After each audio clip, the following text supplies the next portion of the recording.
we're moving on to defense, and banks used to not make much of the fact that they were financing defense. They kept it very quiet. They're not anymore. HSBC is financing defense, and Santander, and there's a reason I'm mentioning this, Santander is one of the biggest defense banks, if not the biggest, I think, in Europe. So for our defense panel, there is a Santander angle because our chair is General Sir Patrick Sanders, former Chief of the General Staff, and now an advisor to Santander. Now, is he in this room? God, thank God for that. Would you like to come up? Enrique Lizaso, CEO and co-founder of Multiverse Computing.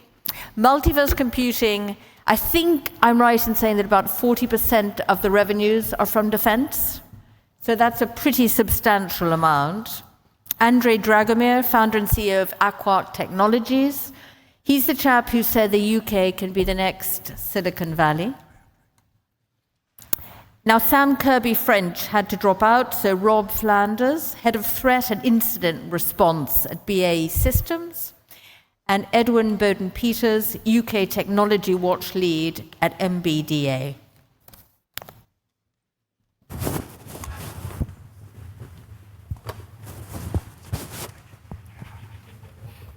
I'm trying to juggle on my two iPads, so forgive me if I don't get immediately.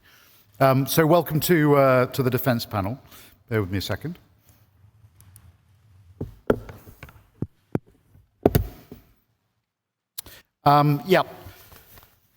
So I thought I'd start. I'm a general, but I'm also a generalist, which may put some of you at ease, given the subjects that we're talking about. And I thought, just by way of sort of setting the tone, I would remind ourselves of those two quotes that bookend the Cold War.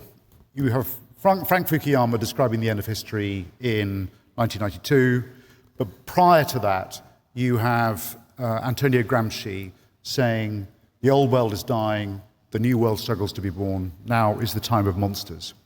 And if that old world is dying, if the old order is dying, the reason why was described really well by Henry Kissinger. And I was lucky enough to sit next to Henry Kissinger at his 100th birthday lunch. And I posed this question to him in a sort of broad discussion. And he sort of looked over his specs at me, and I won't do the accent, and he said, "You'll have read my book, The World Order." And I sort of paused. And do you lie? Do you bluff Henry Kissinger? And I thought, no, I'm not going to do that. So he sort of rolled his eyes and then set about explaining it. And essentially, he describes that the reason that orders end, that empires fall, is there are four of them. First of all, a crisis in legitimacy, and in the West we have that, whether it's a loss of moral authority about after the end of the Cold War and the 9/11 wars, or it's democratic legitimacy, and we're seeing that play out.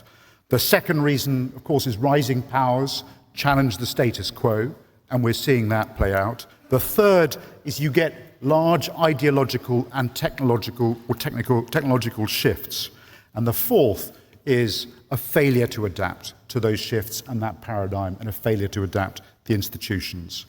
And if you don't do that, you find yourself in the position that Marc Bloch described in a book called L'étrange défaite, Strange Defeat, which he wrote just after the fall of France in 1940, where he castigated the French leadership for failing to adapt to the new rhythm of the times. So if we're going to avoid falling into that trap, we need to focus on this panel, in particular on those last two, the impact of the technological shifts and how we adapt. And this is all about defense and that sector. So to do that, I'm just going to introduce four leaders who are really working at the frontiers of this transformation. We've got Enrique Lizaso, who's the CEO and co-founder of Multiverse Computing, a European pioneer in quantum software and AI model compression, and their Compactify platform halves the cost and energy of large-scale AI models used by firms from Iberdrola to the Bank of Canada. Andrei Dragomir, the founder and CEO of Aquark Technologies, the first quantum NATO investment fund investee, and creator of the UK's first commercial cold atom clock. And Aquark is miniaturizing quantum devices for navigation and sensing in GPS-denied environments.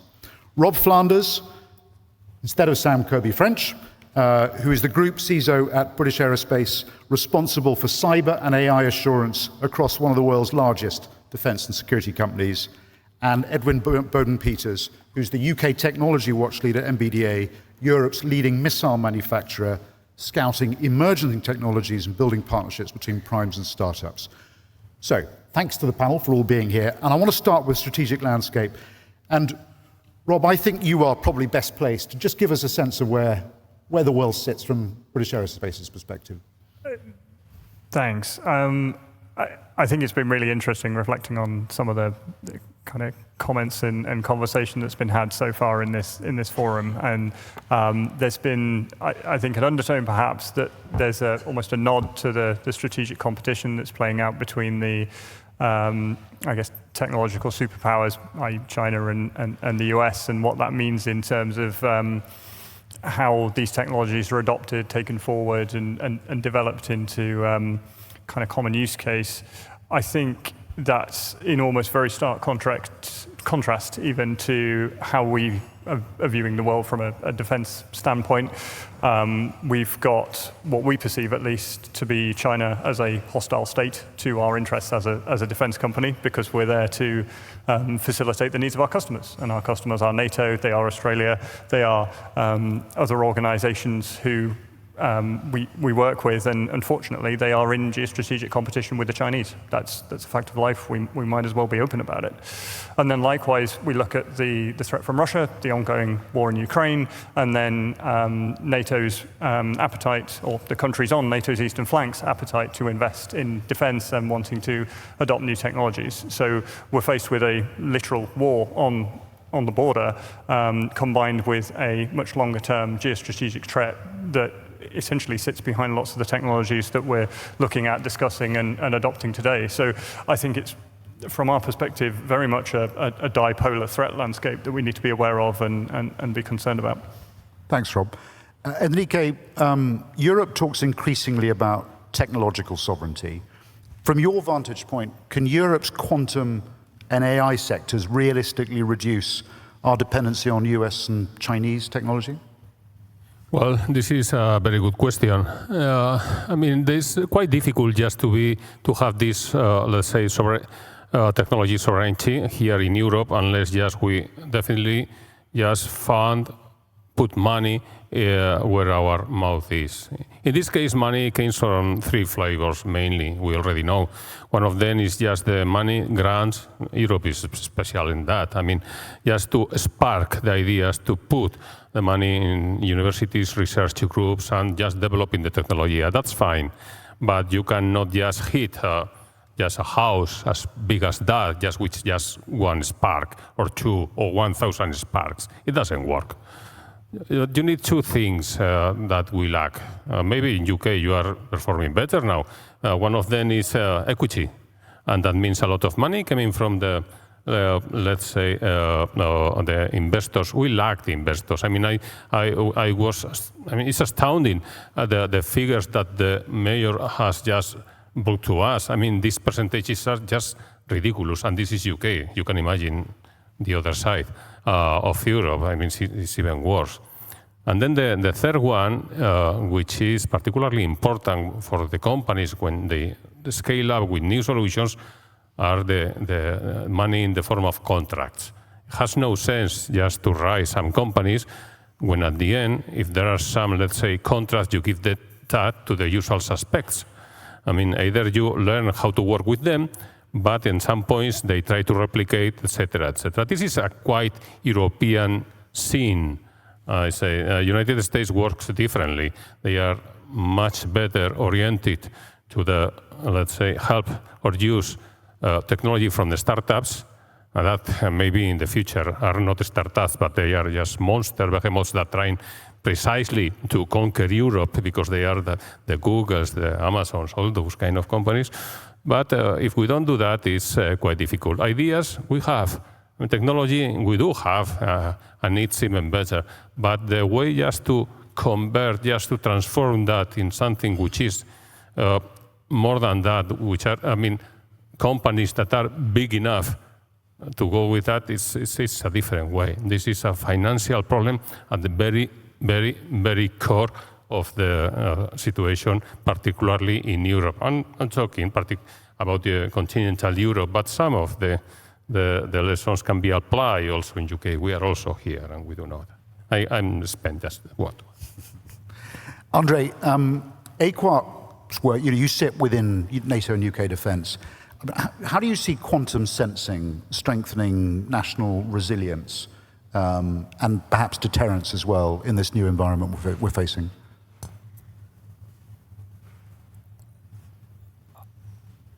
I think we've heard quite a lot of interesting points a bit related to that in previous panels as well, and I would like to start with one of those in which I think our infrastructure today is based on a lot of noisy data. And then we spend a lot of time and a lot of energy and money processing that data to do something useful with it. I think when it comes to quantum sensing, a huge impact can be had in terms of collecting good data rather than bad data, eliminating the noise at the source and just using then that processing power that comes at the other end to do something useful with it rather than understand it. I think there's also some very direct impacts that can be had by deploying the technology where the problem is. And a very good example of that is in GPS-denied environments. I think actually, and I think it was mentioned on the panel before, quantum I think has been here before the concept of AI. We are celebrating today, this year is 100 years from having quantum, maybe under not on this umbrella, but definitely the base of it has been around for a long, long time. So we really understand technology, and it already sits at the core of our society. So atomic clocks effectively spread throughout, generating the time that is then shared through the world through GPS and GNSS, runs everything from your Google Maps on the phone to financial transaction and energy and infrastructure and everything we have today. And I think one of the big problems in defense particularly that we have is when we're severed away from that quantum sensor. So I think we're heading to a point in time where those sensors are being deployed worldwide where they are needed. And in terms of the resilience on infrastructure, it just simply is going to mean that that resilience doesn't sit in a single or very few essential points in different countries and then spread through a very weak wireless signal, but more rather those capabilities are going to be where needed. I think the examples then can extend into understanding our environment through quantum sensors measuring gravity and magnetometry as well, and directly through inertial navigation solutions as well to aid in GPS-denied environments. Now, the deterrence aspect is actually an interesting one because I think a lot of the things happening in the world today happen because since the end of the Cold War, the concept of deterrence has been a bit lost. Yeah. And I think that's why we're seeing kind of NATO as well adopting new technology in a very rapid pace to get back that deterrence. And when it comes to quantum sensing, I think there are two levels of deterrence that we can discuss of. One is a direct one, because it's the best technology we can possibly deploy at this point in time. So having that technology and used in a proper way can definitely be that, like the next bow and arrow of defense. But then it's also an indirect capability where if you can navigate in GPS-denied environments, eventually your enemy is going to stop spoofing your GPS because it's pointless, and therefore you can still rely on the existing infrastructure that you would otherwise have relied on today. And I think it's going to have a huge impact on both those levels. Thanks, Andre. Ed, just give us MBDA's perspective. So you've got to balance experimentation with reliability. How do you address that challenge, and how does dual-use innovation fit into it? And I guess how does Europe keep pace with the major powers? So I think one of the most important things to understand is that access to technology and the development of technology has been completely democratized. You know, the things that were the bread and butter of defense 20 years ago, infrared imaging, radar, image recognition, IMUs, you know, this is something that someone can now develop and play with in their garage. And you're finding them in everything from your car to your mobile phone to your fridge. You know, it's really quite incredible what you can have access to now. And even when I started my career not that long ago, there were things I was getting to play with that were impossible for industry. And so what we're trying to do is make sure we don't have the arrogance in thinking what we did yesterday is good enough for tomorrow, and constantly look. But the fact that it's everywhere now is making my job both brilliant and incredibly difficult. Now, nobody in their right mind is going to go out there and try and design a car to work when it's on fire or traveling at Mach 4, because there's just not. However, they've probably got a technology brick that with a little bit of cooperation and a little bit of collaboration, access to engineering on our side or our test facilities, we can maybe just push that envelope a little bit. And that's why it's maybe not just the dual use, but it's the access to it and maybe an extended range that we can do by collaborating with them. And that's what we're trying to be in Europe, is far more open to those collaborations and try not to do it together. Now, there are things going on and technologies that are happening now that will be obsolete within a few years or will have completely changed. I don't know if you remember Tomorrow's World. Did anyone see the report a few months ago about the 30 years prediction from 1995? Guess what, we're there. And the two things they said is that the internet, it will be run by business barons and banks, and that it will be used extensively for hacking and rioting. I thought that was quite interesting. The other one they said is that we will all have a digital ID card, but it will be a chip underneath your skin. So I will thank him for not doing that and just giving me a piece of plastic. It's astonishing to see how far it's come from punch card computers not that long ago to getting to play with what I do now. It's just, if we keep expecting industry to become the thing I want without stepping up and funding or helping or collaborating, it will never be that. Because what I want is probably an extreme that they've not bothered with. Yeah. So let's pivot to talking about innovation and collaboration, because this is clearly a team sport. And Ed, I'm going to leave with you again, because you've invested directly in AQuark. I mean, what does success look like for collaboration between large defense primes and startups? Yep. So AQuark were actually our very first venture capital investment in the UK. They made us come out of the shadow a little bit and want to support them. I think maybe it's good to start with why they were successful in getting our attention in the first place, because I know there's a lot of startups and SMEs here as well. Truth is we met them at a conference, and they had the cold atom trap. And everybody else had equipment that was on a table that was very, very delicate. Don't breathe, don't touch, don't poke, don't change the air conditioning. And they were just walking around with it. And we said, what are you doing? And it was very obvious that they cared about it being ruggedized and real world. And so immediately we knew that they cared about the same things as us. And so then what we did is we funded an experiment. And we said, can we push this further? And I've got a little slush pot in the UK and in France and around the world to do these little experiments. And we said, put it on a UAV. Let's just fly it around on a quadcopter, see what happens. Either it breaks and we learn, or it works and we're both in a very good position. But either way, this is the information I want. It worked. It really did increase our understanding and our knowledge, and ultimately our access to a technology that is groundbreaking. And then we joined in with NATO, we joined in with other people, we've got the Royal Navy, just to keep pushing these boundaries. And that's what the success looks like for us. It's not us being just a supply chain person, this boogeyman who buys it out of the catalog and says, thanks very much.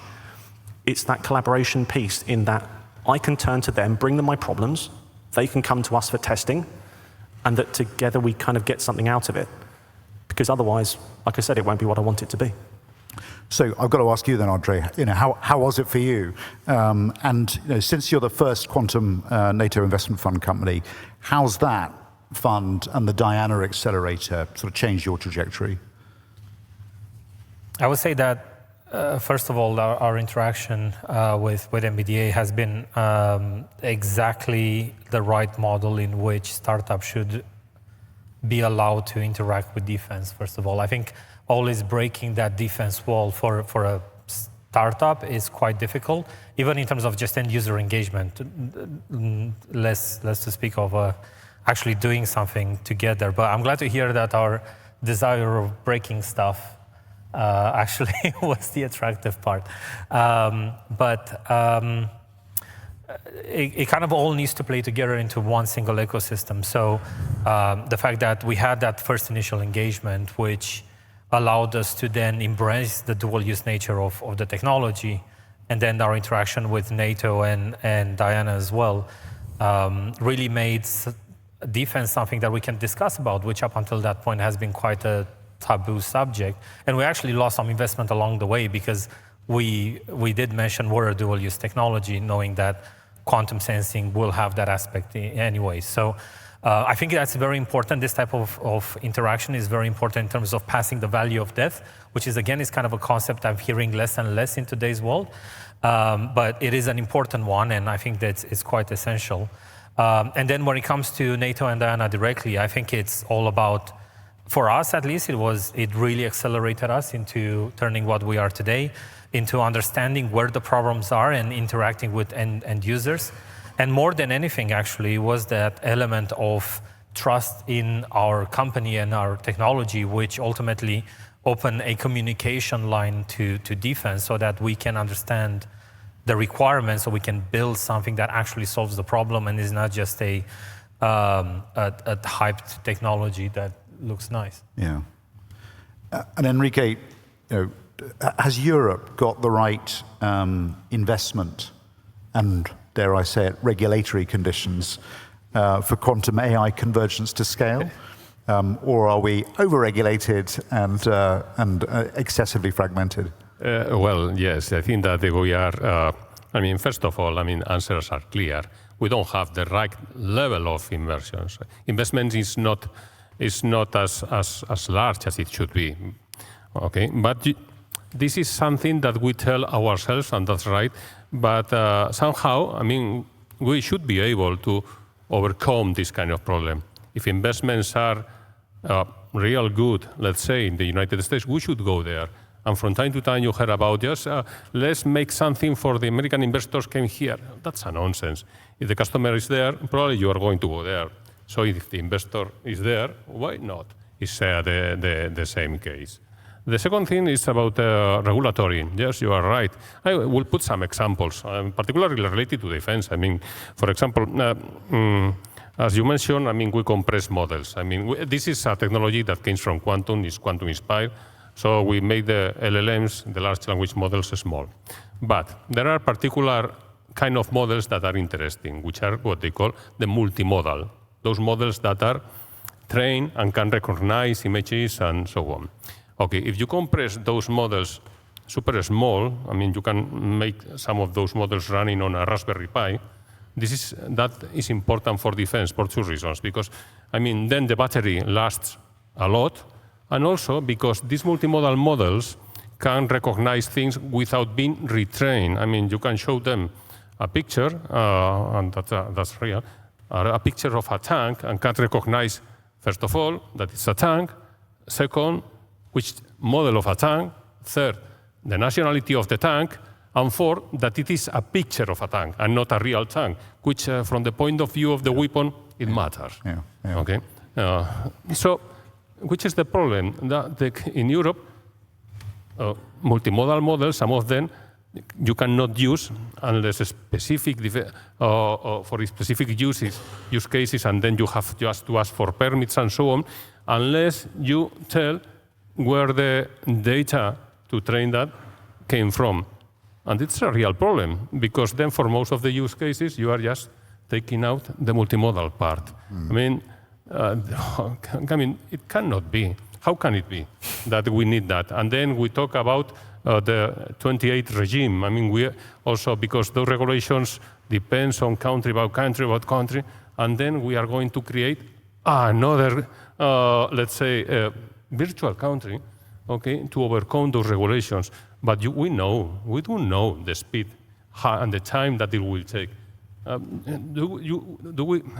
Probably I will not repeat that in some other forum, more to the southern part in Europe. But come on, this is not the way to solve that. And if you push me, I don't think that this may be for some cases, the problem. Because when American companies came to Europe, they don't seem to have any kind of problem selling the products in 27 different, plus UK, different countries.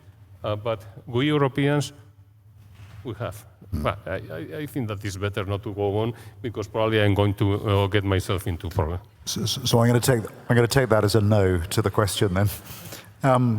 So let's just think now about how we get from the lab to the battlefield and how we evolve this. Andre, how close are we to fielding deployable? I mean, I think you've answered this in part already, but deployable quantum sensors and navigation systems. And what would the resilient infrastructure look like when these are in service? In terms of time to deployment, I think we're starting to actually get there. We definitely launched a few pilots, and it's not only Aquark as a company, but I think the entire community is getting to that point, which is absolutely fabulous, because we need all of us to proceed in that direction for this to be successful, for the entire concept to be successful.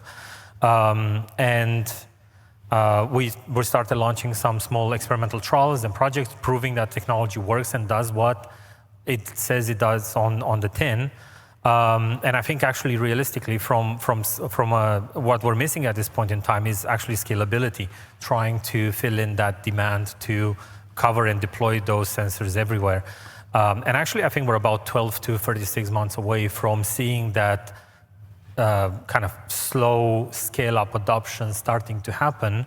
And then, of course, it depends on the rate of adoption and what the desire is, and maybe a bit of that risk factor. And I think we've heard that a bit today as well, where at least Europe maybe needs to have maybe a bit more of a risk-prone type of attitude towards just getting and using this new type of technologies as well. Now, in terms of how the entire infrastructure would look like, I would say that the very big dream is to have all elements that, well, are discussed today living in quite good synergy. So you get the good data collected by the sensors on the ground and transmitted securely through a quantum network and then processed by quantum computing, with, of course, a big role played by the AI in making that data useful. And I think in the very far future, we're going to look at that. But for now, at least, we're looking at, I think, direct massive impact is going to come from a multi-layer kind of PNT enabler, and looking at a point where the quantum sensors with a classical sensor are going to start playing very well together, so we can trust more in what we're doing and understanding our environment and kind of the data that we're receiving from that. Then we add on top full inertial navigation solution and kind of map matching solutions as well.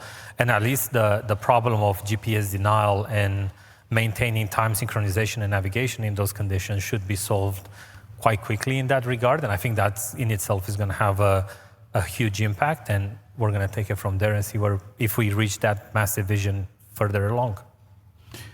Rob, I want to talk a little bit about assurance and confidence. So when I was a battle group commander in Basra in 2007, on our first day, we deployed with new electronic countermeasures, got into a nasty fight that went on for about 4 or 5 hours, had 3 people killed, and we could use our radios because we hadn't been able to assure the effect that the ECM would have on the radios.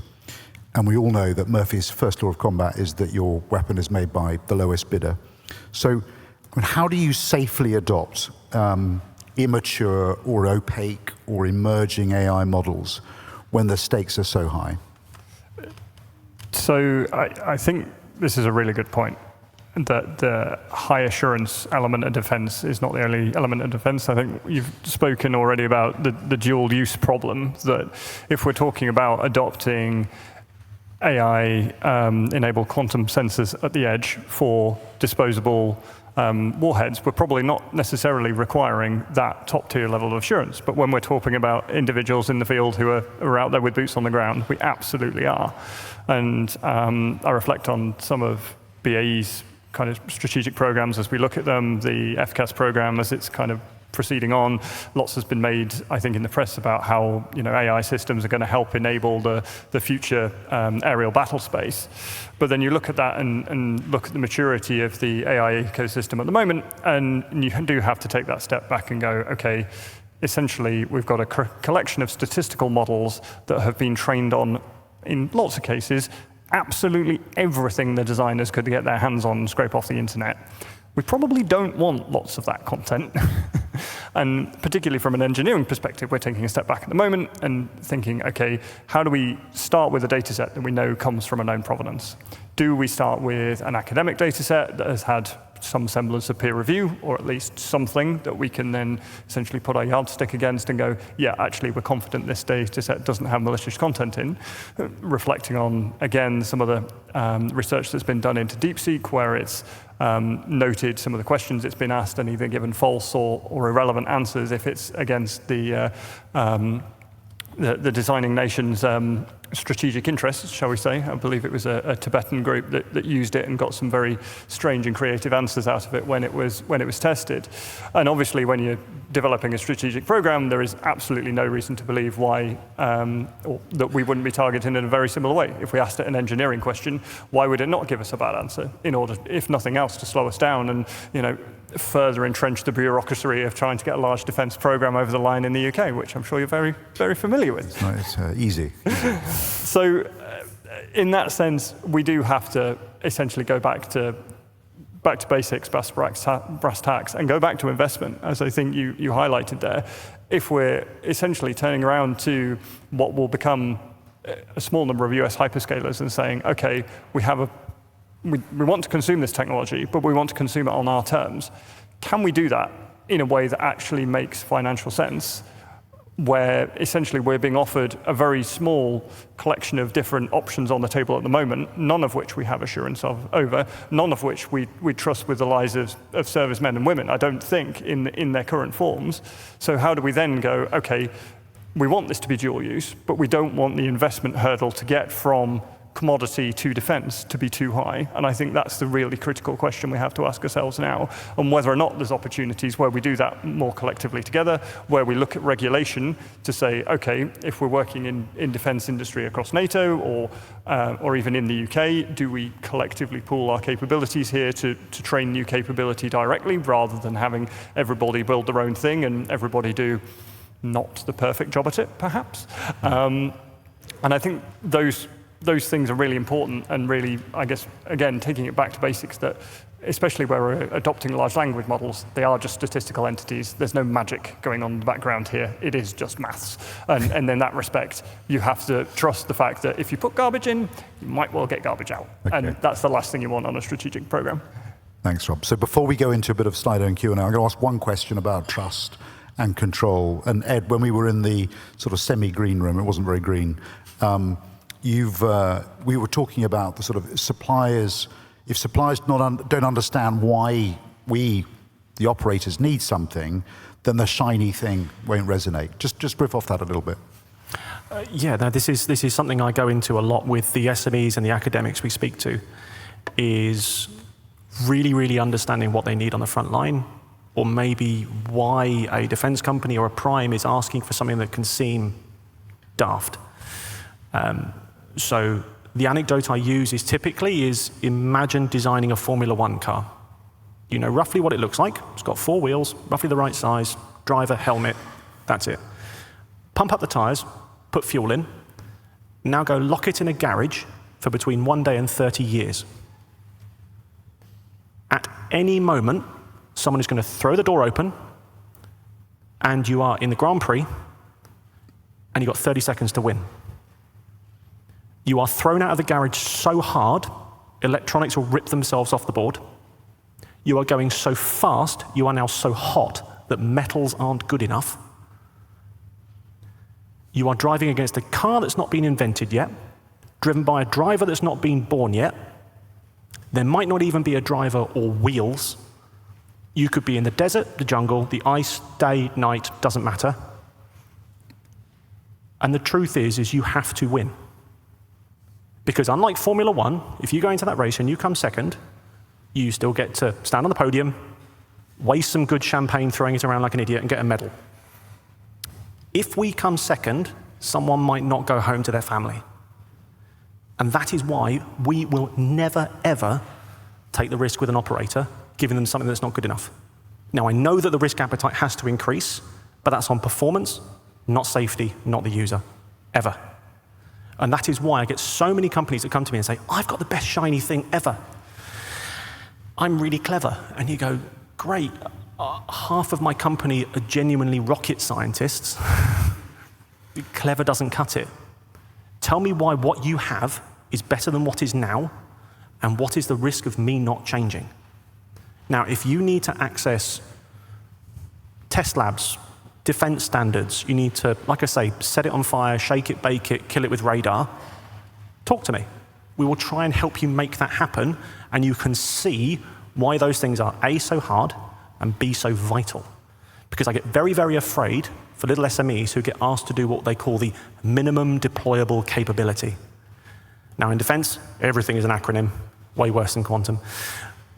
Be very, very afraid of that, because what will happen is you'll do a prototype, you'll do a demo, and someone in uniform will get very, very excited and say, brilliant, put it in a box, send it out. And it is not good enough to just put it in a box and paint it green or gray or black for the special forces and make it extra heavy. It is really, really critical that you kind of do push to those extremes, because there's a reason. Okay, so we've got just under 5 minutes left, so short answers, please. I'm going to rattle through some of these. So here's one for you, I think, Enrique. How does taking funding from the US expose EU or UK startups and their technology to being influenced and controlled by a board that may have a MAGA or at least a pro-US sort of sphere of influence agenda? Well, very good question. I mean, I think that there is a risk, obviously, but I think that this is the opportunity also to build something real large. I mean, US investors are usually not so pricky nowadays. I mean, they are considering just putting a lot of money as long as you are ambitious enough and you want just to grow, either to grow real large, not only in Europe but internationally. This is one thing they can understand, and they are going to put you money in quantity enough just to achieve that, or either go to 500, 700 or so on valuation and then sell the company. They are also, this is the other outcome. Both of them may be good. In Europe we need of the first kind, but I think that this is the only viable way just to secure that, because then we may just get money from the public institutions and so on. That's fine to complement, but the lead, I think that for some valuations are only located in the US. Okay, so I think I'm going to give you two, Andre. So first of all, is quantum the next horse tank moment, or is it the same as the introduction of the longbow or radar? And can we do more to move quickly? And then as you do so, and this is the second part of the question, sort of peripherally related, how do you make sure that the process of fielding innovation and developing innovation isn't a zero-sum game between different deep tech SMEs?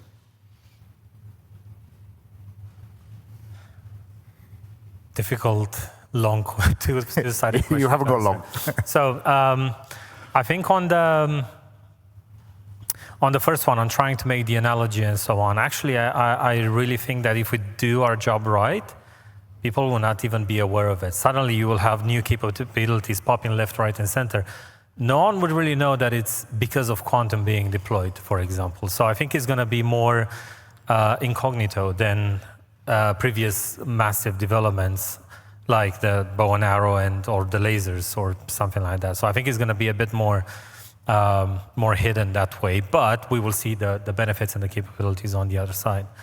And for the second part of the question, I think collaboration is absolutely essential at this point in time. I think there's no single player that can build towards a vision like this by themselves, and I think we need to have our doors very, very open. The world is a big place. We're not enough quantum companies as we are to really cover all the demand if the technology really gets adopted.